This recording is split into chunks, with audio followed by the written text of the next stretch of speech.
Dictados dados por Jesús a la mística María Valtorta. Cuadernos 1943, 29 de diciembre. Dice el Padre Eterno: escribe, pues hay quien lo está deseando y piensa en ello. Pablo de Tarso, un tiempo sinedrita convencido y perseguidor encarnizado de los discípulos de Cristo, vuelto ya a la luz por obra de una fulguración divina y convertido en apóstol incansable de mi Hijo, anunció a los atenienses en su Areópago a aquel Dios desconocido, al que ellos habíanle dedicado un altar. También ahora hay muchos altares vivos desprovistos de su Dios, sobre cuya desnudez religiosa podrían escribirse estas palabras al menos: al Dios desconocido. Pues ni aun estas palabras se escriben, superando en su paganismo a los atenienses de un tiempo, los cuales, no sintiéndose satisfechos con sus simulacros desprovistos de auténtica vida, y no hallándose ofuscados por la anemia religiosa que a vosotros os invade, percibían que, más allá del mentido Olimpo de sus dioses, a los que habían atribuido sus propias pasiones y vicios, existía un Dios verdadero y santo, al que invocaban, dándole a conocer mediante aquel altar a él dedicado, sobre el que aún no había estatua ni nombre alguno, a la espera de que la revelación divina se lo ofreciese. Mas vosotros conocéis a ese Dios verdadero, porque yo os lo revelé hace siglos y siglos, y no contento con haberoslo revelado, os mandé al mismo Dios, no mediante una falaz aparición o fugaz permanencia, sino revestido de carne humana y viviendo entre vosotros por espacio de toda una vida, a aquella perfección de la perfección de Dios.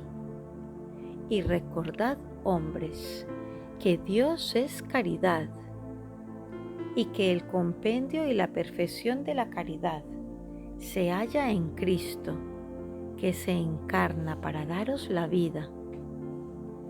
A aquella perfección que bajó para actuar entre vosotros, yo le di un nombre, nombre santo elegido por mí, por cuanto en su nombre está el compendio de su perfección y de su misión sublime.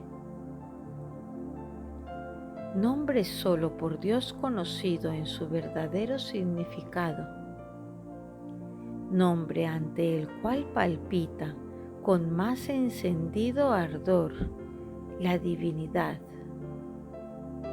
brilla con más beatífico esplendor el paraíso, con sus teorías de ángeles y de santos. Se estremece el abismo y las fuerzas del universo doblegan su poder, reconociendo el nombre del Rey por el que todas las cosas fueron hechas.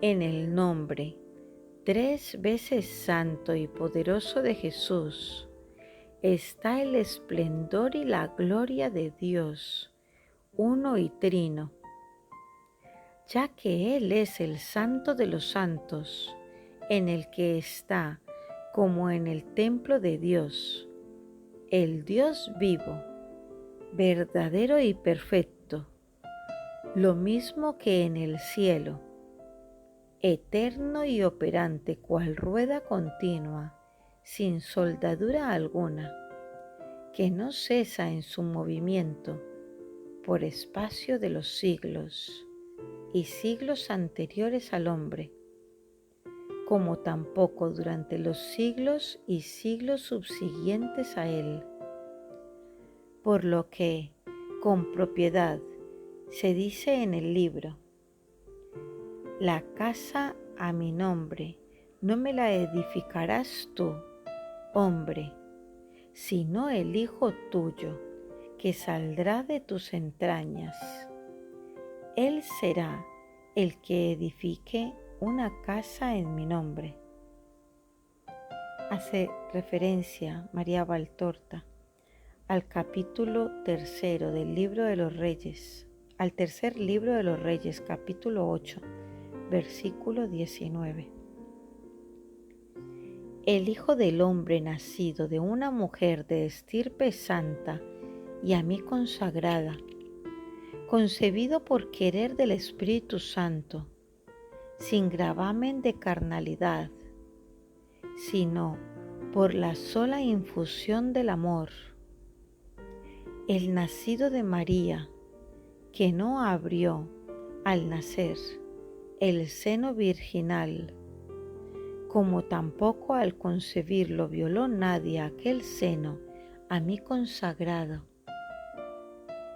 El Hijo, oh humanidad, tuyo por parte de madre, e Hijo mío por su origen divino, será el que de sí mismo haga la casa sobre la que aparece grabada la gloria de mi nombre.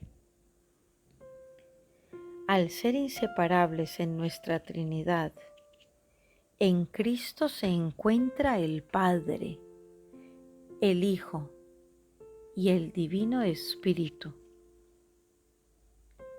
El Hijo no es sino la palabra del Padre que tomó forma para ser vuestra redención, mas su aniquilamiento no fracciona la unión de las tres personas, ya que la perfección de Dios no conoce límites ni separaciones. ¿Cómo ibais a poder albergar vosotros a Dios en un templo que fuese infinito y santo, cual a la divinidad corresponde? Solo Dios mismo podía ser templo para Dios y llevar su nombre sin menoscabo ni ofensa. Solo Dios podía habitar en sí mismo y vivificar Él mismo los templos del hombre, sobre los que ya no resulta mendaz el nombre puesto por el hombre, por cuanto es el nombre que yo os indiqué. Solo Dios podía, oh cristianos, daros su nombre como señal de salvación para todas las castas de la tierra.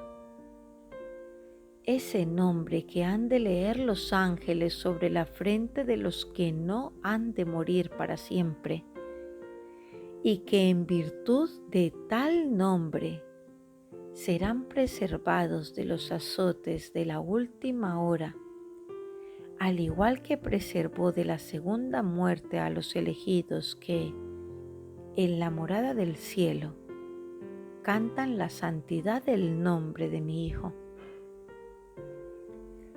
Ay de aquellos que reniegan de ese nombre y le ofenden, sustituyendo su marca santa por la demoníaca de Satanás, o que debido tal vez a la postración de su espíritu, llegan a olvidarlo, como si una sustancia corrosiva lo borrase de su yo que recibe vida de tal nombre. La muerte, la verdadera muerte, aguarda a los desconocedores del nombre de mi Hijo, al que conferí todo poder y todo juicio, y ante cuyo nombre se pliega mi majestad A todo milagro, lo mismo que en el universo, deberían doblarse todas las criaturas en adoración santa y suave. Oh hijos de mi Hijo, al que su nombre le llevó hasta empurpurarse de sangre divina sobre la cima del Calvario y destellar como única luz del mundo oscurecido entre las tinieblas del Viernes Santo, a fin de ser advertencia que desde lo alto de la cruz os indica el cielo para el que fuisteis hechos, y brilla a través de los siglos para seguir recordándoos el cielo, y nunca como ahora relampaguea para llamaros así en esta ira por vosotros provocada, invocada y querida, en la que pereceréis entre borbotones de sangre y risotadas de demonios. Oh hijos de mi Hijo, esculpid de nuevo con vuestro dolor que torna a Dios, con vuestra esperanza que nuevamente se eleva a Dios, con vuestra fe a la que las lágrimas rebautizan, con vuestro amor que vuelve a encontrar el camino de la caridad, el santo nombre de Jesucristo sobre el ara de vuestro corazón sin Dios, sobre el templo profanado de vuestra mente. Despojad tanto a esta como a aquel de los simulacros de un culto que os ocasiona la muerte del espíritu, y en su lugar poner encima de ellos al Dios verdadero. Amad, cantad, invocad, bendecid y creed en el nombre de mi Hijo,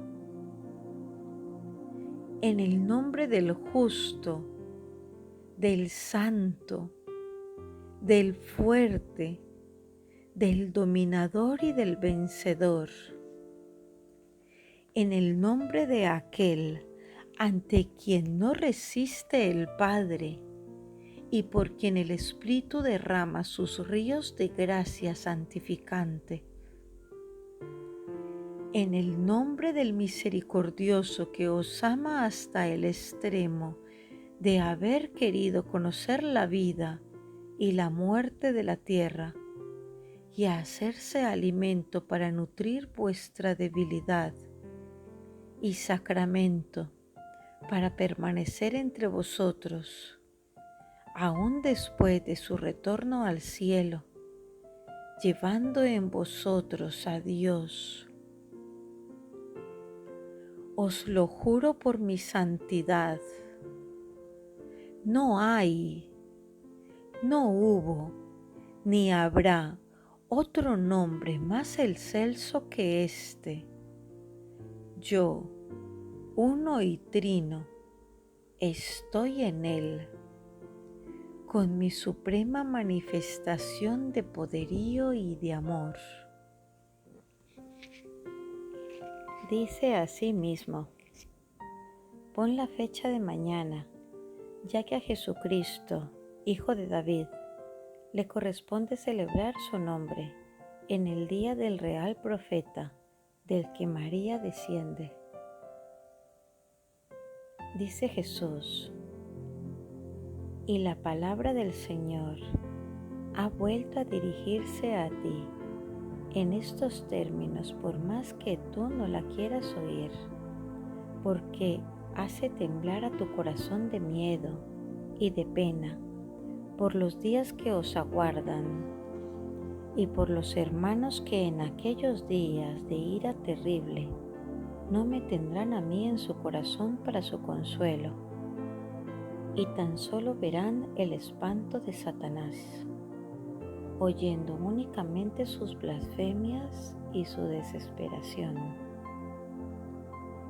He dejado esta laguna como advertencia a los indiscretos, para mostrarles y demostrarles que yo soy el Señor y el Maestro, al que no cabe ponerle limitaciones o tesis, pues no sabe de limitaciones. Y para dejar en claro que soy yo el que te hablo, y no tú, pobre criatura, llevándote conmigo a donde me place, de las revelaciones y contemplaciones de verdades eternas y visiones celestiales, a las consideraciones sobre esta hora satánica, en la que ha sido borrado todo destello del cielo, y a los frutos que de tal hora se derivan para vosotros.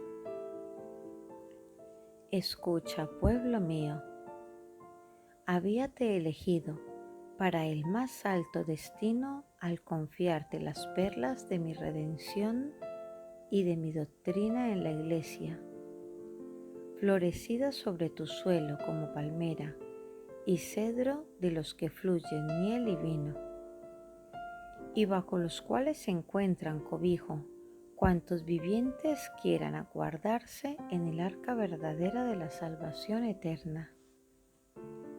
De ti, como de un sol, se desprendieron rayos de una civilización perfecta, pues era la civilización de Cristo, la cual no se reviste con descubrimientos que hagan plácida la vida y cruel el destino, sino con leyes santas, destinadas a elevar al hombre, a aliviar sus miserias y a instruir su ignorancia, puesto que son leyes emanadas de la fuente divina de la santidad, de la caridad y de la sabiduría.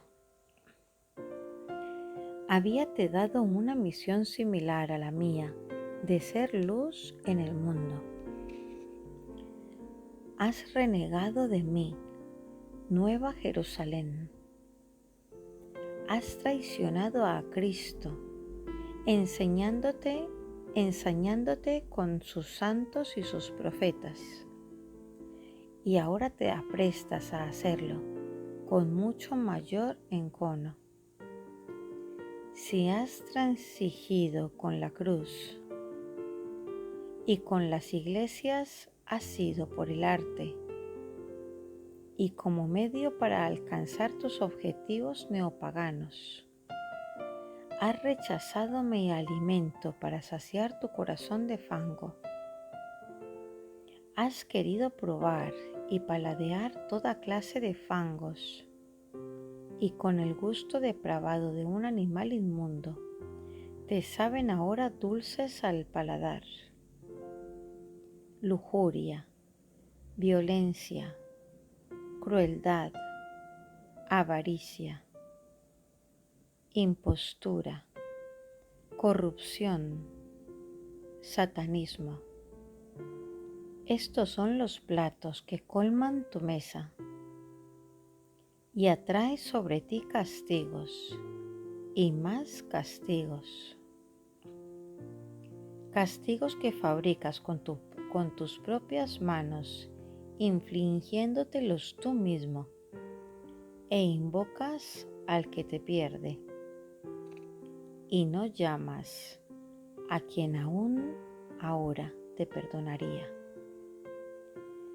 Una y otra vez he usado al presente de misericordia contigo, advirtiéndote de la obligación que tienes de no volver nuevamente en tu daño esta misericordia mía, valiéndote de ella para fines indignos. Y una y otra vez habéis hecho un pecado del don de Dios al servicio del mismo, para fines ilícitos. Verdaderamente, como dice el profeta, la vara ha florecido El orgullo ha germinado.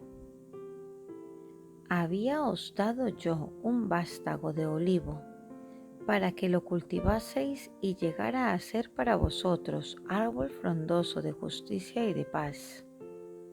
Para lo que os advertí que debíais desembarazar el suelo de todo error, a fin de que mi retoño no se asilvestrara a su contacto impuro, y diese ramas y frutos de la más refinada maldad.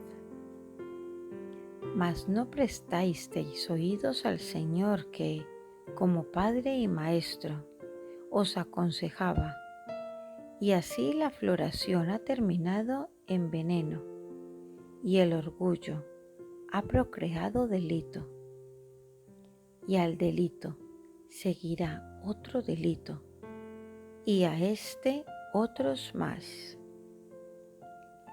Por lo que os digo, ni uno solo de vosotros se librará de llorar. Llorará el propietario, lo mismo que el que se ve desnudo, porque el propietario perderá lo que posee, y el que está desnudo no encontrará quien le vista. El hambre, la espada y la peste estrecharán vuestros cuerpos con sus cordeles, y la desesperación y el terror lo harán con vuestras almas ciegas. Si caminareis como ciegos entre tinieblas plagadas, sí, caminaréis como ciegos entre tinieblas plagadas de cimas y de escombros, sabiendo que a cada paso que deis podéis caer en la traición y en la muerte. Caminaréis como sobre un suelo sacudido por un violento terremoto. Y así es. La tierra tiembla bajo vuestros pies, ya que por más que no sea sino un planeta, es más hija del Criador que vosotros. Y al ver fijarse sobre este suelo el rostro airado de Dios, como cuando miró a sus hijos que merecieron el diluvio y el fuego, se agita en sus profundidades ante el temor de su castigo. Los valores materiales e intelectuales serán desbaratados y despojados de su justa sustancia. Vuestros conocimientos, más que de ayuda, os servirán de tropiezo, y hasta el santo conocimiento de Dios os será de condenación por cuanto, conociéndole, renegáis de él. La luz y la palabra las tenéis atravesadas en la garganta, sin posibilidad de que puedan bajar a iluminar y nutrir vuestros espíritus, porque la lazada de vuestras perversas pasiones os impiden recibirla. Cuando veáis desplomarse los ídolos de barro que habíais erigido en el puesto de Dios verdadero, entonces advertiréis cómo estuvisteis adorando a una inmundicia, y ya no tendréis fe en nada, ni en la verdad, ni en la mentira. Y tú, nuevo Pedro, vigila y vigila sin hacerte ilusiones. Es verdad que el sufrir por Cristo es la más alta dignidad que cabe, mas yo te digo, vigila y ora. En momentos de gran tempestad es preciso no ya tener izado sobre el mástil de la vela el gónfalo purpúreo, sino que la mano de Pedro, más fuerte y segura que nunca, mantenga asida la caña del timón. El desorientador de todo se vale para desorientar. Y en la hora de tempestad, cuando ésta azota por todas partes para hundir en un naufragio los valores santos, invisibles a los pervertidos, basta retirar por un instante la mano de la rueda del timón para provocar una ruina irreparable, al permitir que las olas cojan de través con mayor ímpetu a la mística barca. Vigila sobre ti para que tú puedas vigilar sobre los demás. Ahora más que nunca es preciso, Pedro, aquí se está refiriendo al vicario de la iglesia, que me apacientes estos mis corderos y estas mis ovejas. Ya no me queda sino tú como pastor santo, y si tú caes, muchos de mis corderos se verán conducidos fuera de las dehesas por ovejas imprudentes, y otros pastores de perversas doctrinas se insinuarán hasta el interior de mis dominios para contaminarlos con sus humanas y calificarlas de humanas es juzgarlas misericordiosamente. No es este el momento de morir por Cristo. Este es el momento de velar, de defender, de instruir, de oponer diques a todo aquello que pretende entrar para corromper cada vez más amplia y profundamente.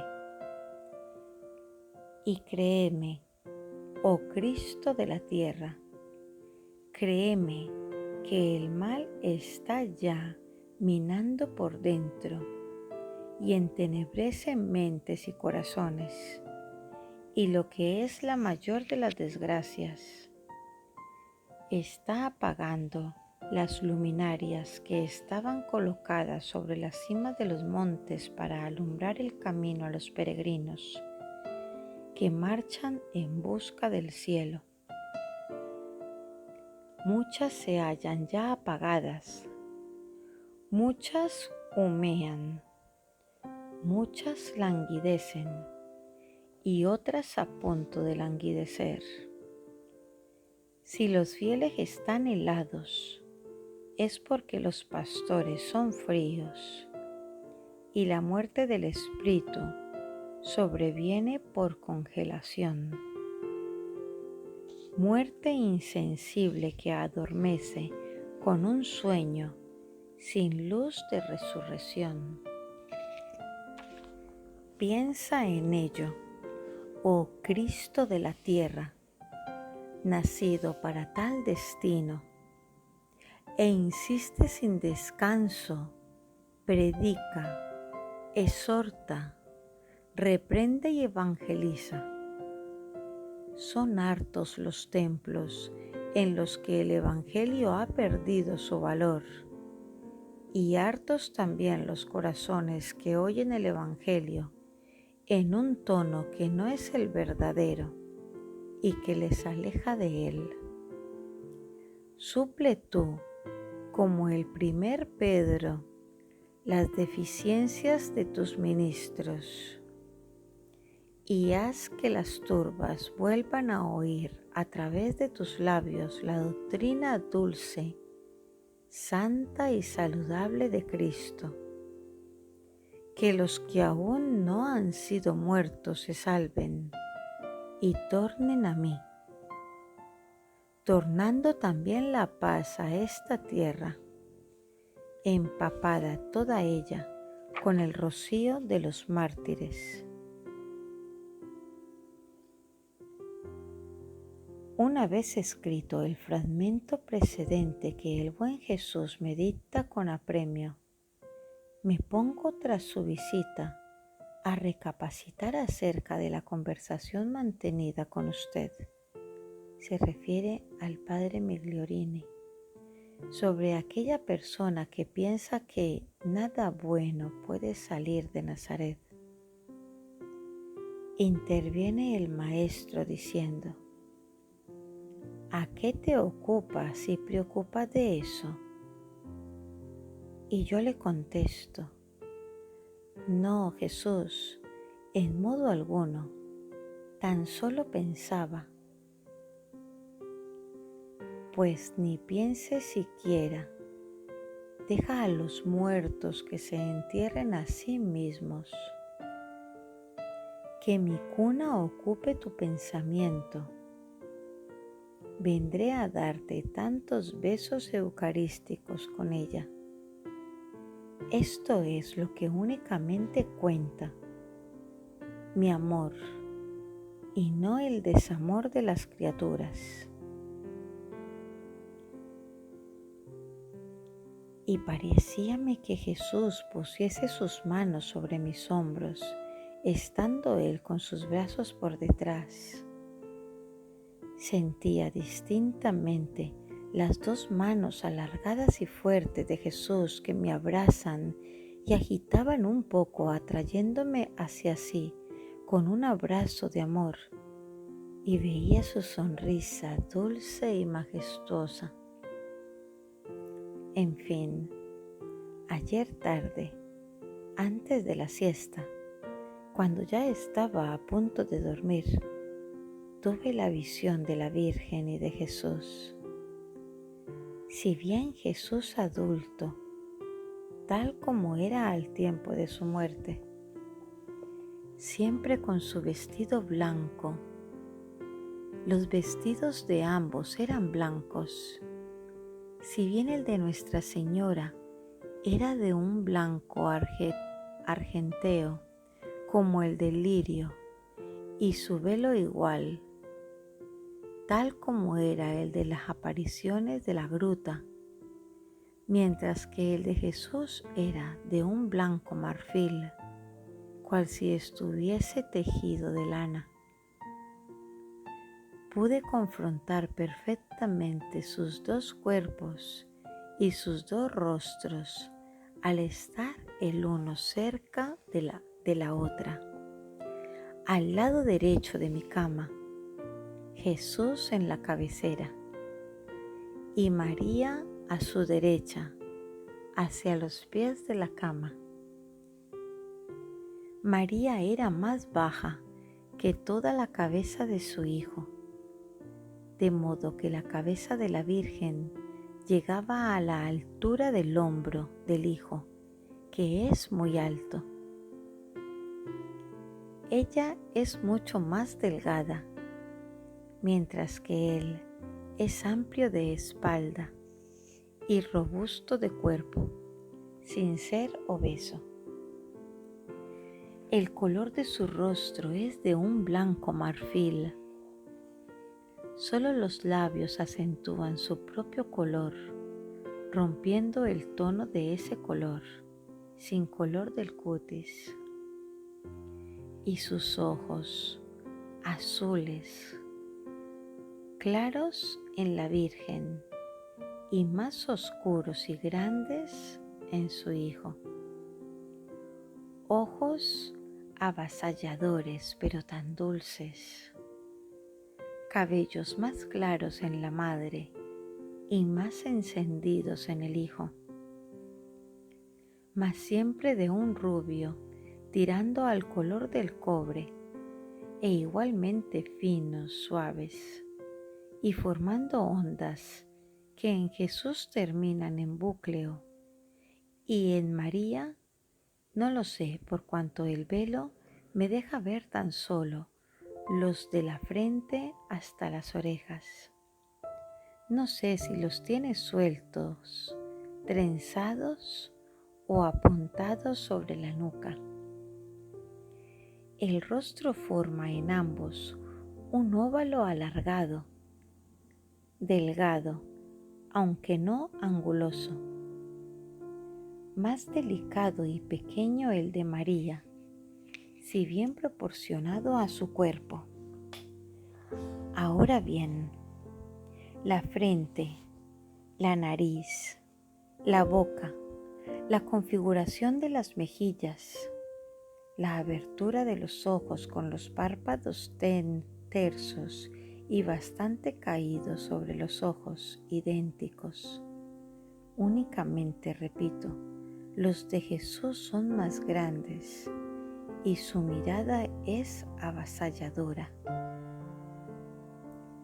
Las manos blanquísimas y diminutas en María son más viriles y de piel más oscura en el Hijo, aunque en ambos se hallan perfectamente conformadas a su dimensión. Jesús y María se miran de vez en cuando con un amor indescriptible. María mira con amor adorante. Jesús mira a su madre con un amor infinito, lleno de veneración y de protección, lleno de reconocimiento, diría yo. E igualmente diría que se hablan con la mirada y con la sonrisa. Mirábanme a mí y a continuación se miraban entre sí. Percibía distintamente el movimiento de sus cabezas. Después, al quedar dormida, se desvaneció, mas al recobrarme, lo primero que vi fue a mis dos amores fijos en el mismo sitio. Entonces en la oscuridad, pues me encontraba sola, mientras los demás comían o conversaban, no lo sé, en el comedor, tuve buen cuidado de no dar a entender que estaba despierta. Aguanté la sed ardiente y la necesidad de que me cambiasen de postura. Me hallaba encogida del todo por disfrutar en paz de aquella dulce visión. Con las manos medio entumecidas cogí mi rosario que tenía sobre el pecho, en donde lo pongo siempre que me duermo o me da el colapso, y comencé a rezarlo. Eran los misterios dolorosos. No bien di comienzo con la invocación de Fátima. Jesús, por tu amor, por la conversión de los pecadores, por el Santo Padre y en reparación de las injurias hechas al corazón inmaculado de María. Jesús, perdónanos nuestras culpas, presérvanos del fuego del infierno, lleva al cielo a todas las almas y en especial a las más necesitadas de tu misericordia. Vi a los dos mirarse centelleando de amor recíproco. Centellear es la palabra más adecuada, pero que apenas si expresa el fulgor de aquellos dos rostros. Después, cuando dije el misterio, la oración de Jesús en el huerto, el rostro de María se volvió a su Hijo con amor y pena, y ella tomó con la suya diminuta la mano derecha de su Hijo, que la tenía péndula a su lado, besándola con veneración suma, y así en cada uno de los 5 misterios dolorosos. La gracia de aquel acto es indescriptible, como indescriptible es también aquella mirada que, de arriba a abajo, dirigía a Jesús sobre la cabeza inclinada de su madre. mientras ella le besaba en el dorso de la mano. No veía los estigmas. Por cierto, si he de decir verdad, aun cuando he llegado a ver a Jesús penante, hace referencia a los escritos del día 28 de junio y 2 de agosto, y visto sangre en sus manos, nunca vi la abertura de sus heridas. Por eso no puedo decir con exactitud el punto donde se encuentran.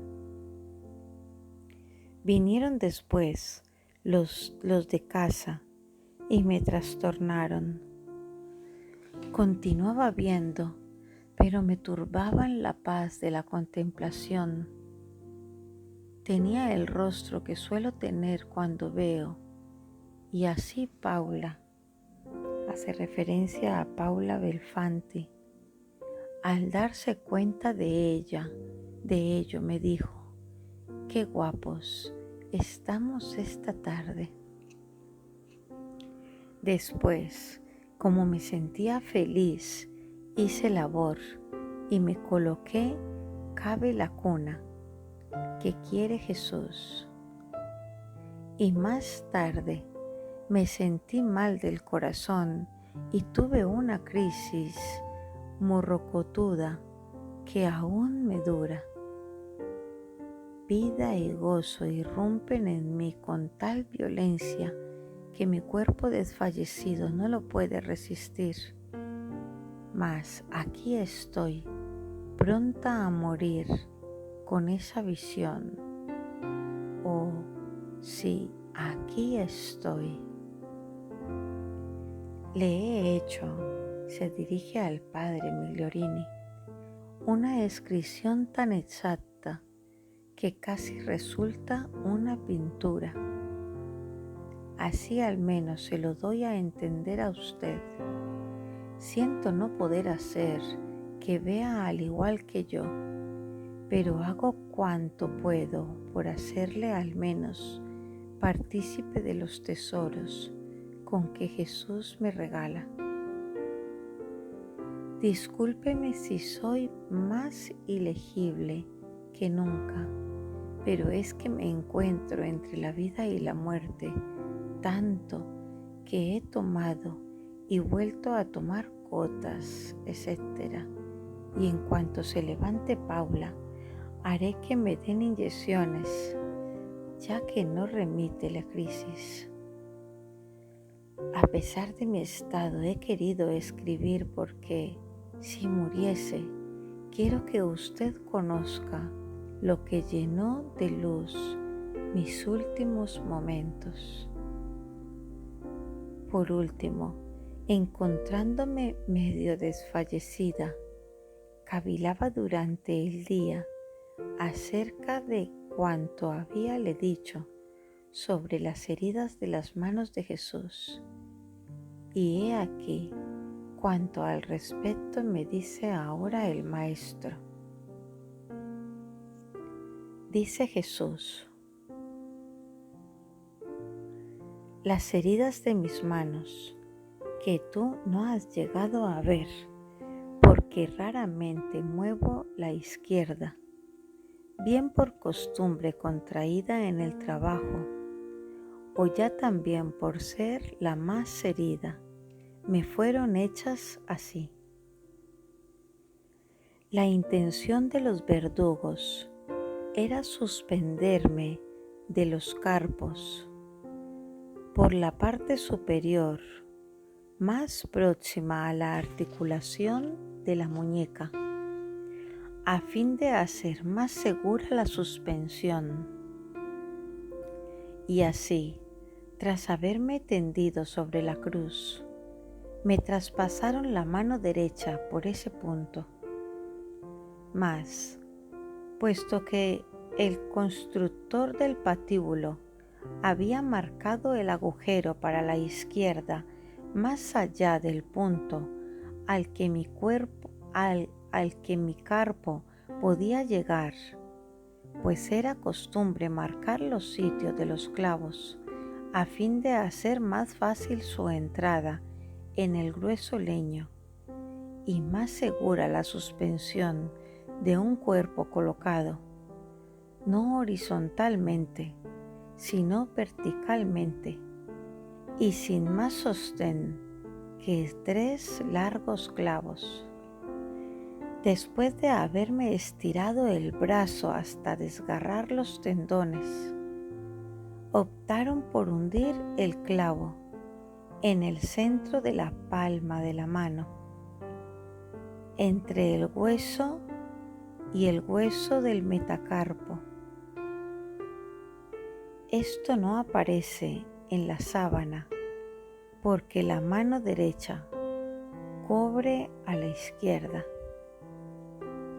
Fue esta, de todas las heridas de mis miembros sufridas a lo vivo, la más extensa de todas, ya que una vez alzada la cruz, cuando el peso del cuerpo se desplazó hacia abajo y hacia adelante, el clavo desgarró sobremanera en dirección al dedo pulgar alargado el orificio, mucho más que en la mano derecha, en la que el carpo aguantó la suspensión mejor que el metacarpo.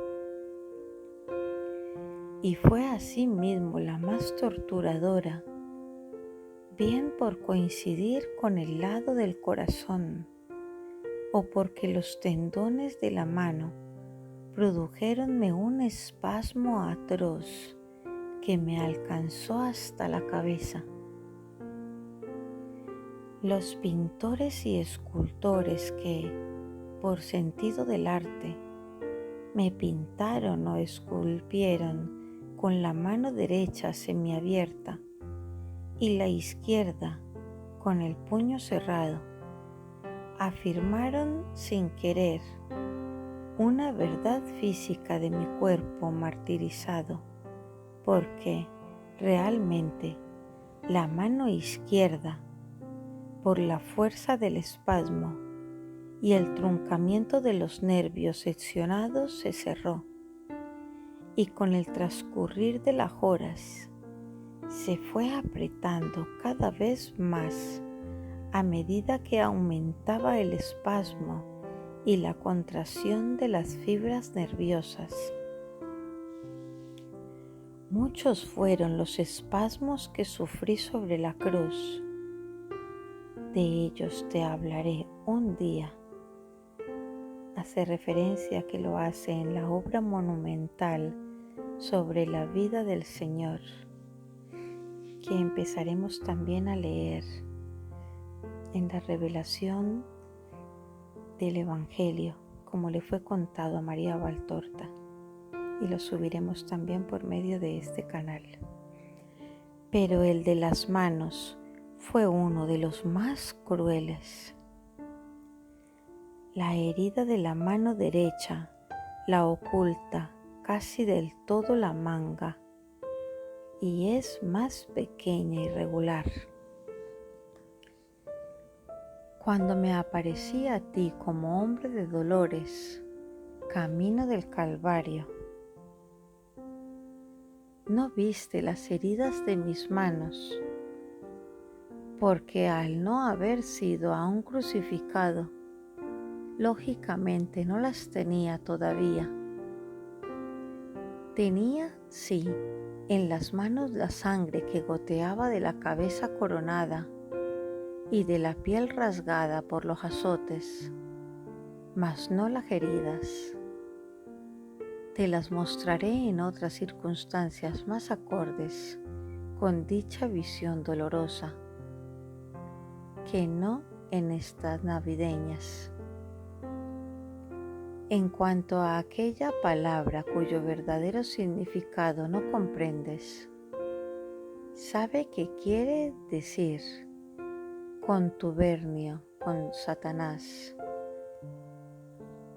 Hace referencia a expresión similar, la encontramos en el dictado del día 22 de julio, en el que dice Jesús: mis ángeles se cubren el rostro por no ver vuestro contubernio con Satanás y sus precursores.